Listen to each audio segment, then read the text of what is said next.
This is the Little Moments Count radio podcast, created in partnership with community radio stations throughout Minnesota. Each episode, you'll hear interviews with early childhood experts on how to support the important brain development that takes place in the first 1,000 days of life, just through little moments every day. Learn more at littlemomentscount.org/podcast. FM 89.9 KMOJ in the Twin Cities. It's 89.9 Walter Q. Bear Banks Jr. Got you on the afternoon drive, no question about it. Letting you know about Little Moments Count. Little Moments Count is a statewide collaborative focusing on helping parents and caregivers learn about the importance of brain development in the first 3 years of a young one's life.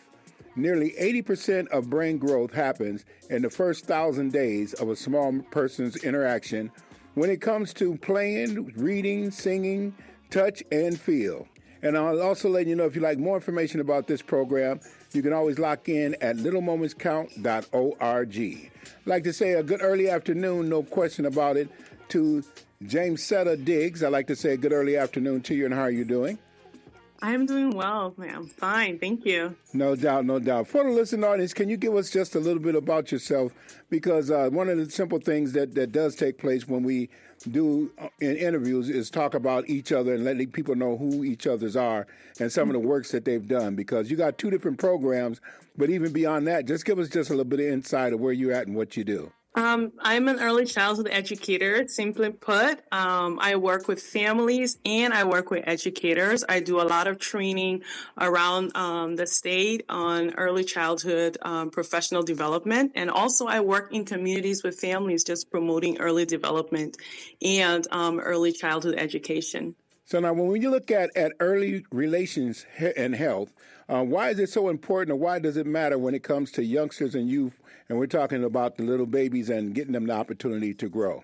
Yeah, so the term early relational health is actually very common in the pediatric field.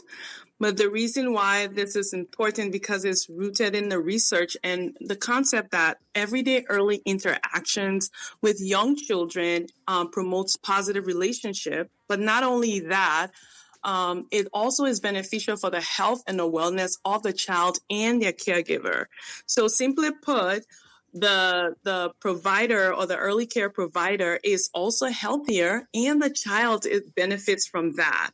And it doesn't only take that, it takes a village to support that caregiver so that they're able to provide the care, the quality care that their child needs or that the child needs. So we say early relational health is a state of well-being where there is a growing out of emotional connections. Early relational health is that concept that it's more rooted in the pediatric field, but when it comes to children and their providers, it is that everyday early interaction that promotes positive relationship. And it's not just for the benefit of the child, but also for the benefit of the provider.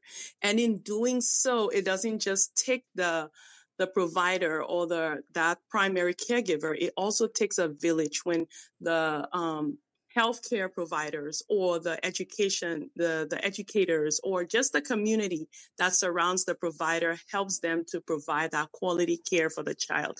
That builds the provider or the primary caregiver and the child's wealth and health. So that's what the whole concept of early relational health is. So now when we're looking at a provider or, one that helps in the teaching on the educational side of it and the caregivers themselves, what are some of the pluses and the minuses when it comes to one way or the other of doing things? The foundation, I always like to say, is that bonding builds brains. So every child that has a connection with a caring adult needs that interaction and the connection. Children will learn and develop in the context of relationship.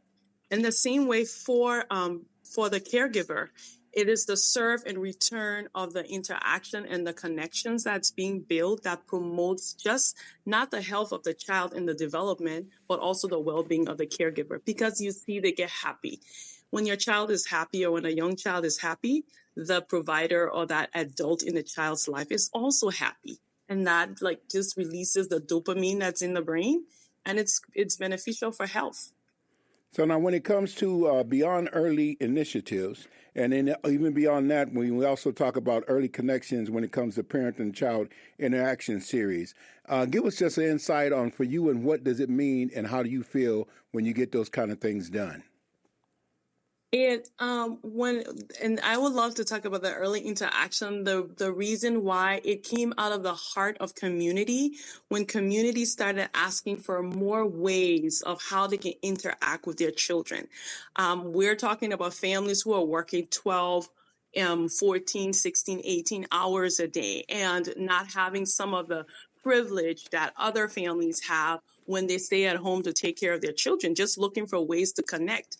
And so we started talking about, what do you do while you're waiting to see the doctor? What do you do when you're in the car driving your car to drop off to preschool? Or for the educators, that child coming in, that simple act of connection that occurs between the child and the caregiver. So all of those things is just basically just everyday things that we do that supports the brain development, but also build that relationship very early on. And if by chance I missed a question or two, is there anything else you'd like to add? I just love to end with the fact that bonding builds brains. Continue bonding with children. It is where it's that critical stage in the very early years when they need that, because without it, we're missing some of the steps that the things that they need for critical brain development. Okay. And if by chance someone would like to get more information about you and some of the things you do you have a website? Do you have a number or anything in that order? I do. I have a website, beyondearlyinitiatives.com. And if you also go to Facebook or Instagram, you'll find me. Just put in Beyond Early Initiatives and you'll see some of the work that we do, and you can connect with us from there. Okay. Well, I want to say thank you very much for the time and the opportunity of rendering your voice and your presence as well. And thank you very much once again. Thank you so much. You have a good afternoon. No doubt, no doubt. It's FM 89.9 KMOJ, and that was James Setta Diggs. And letting you know that's Little Moments Count.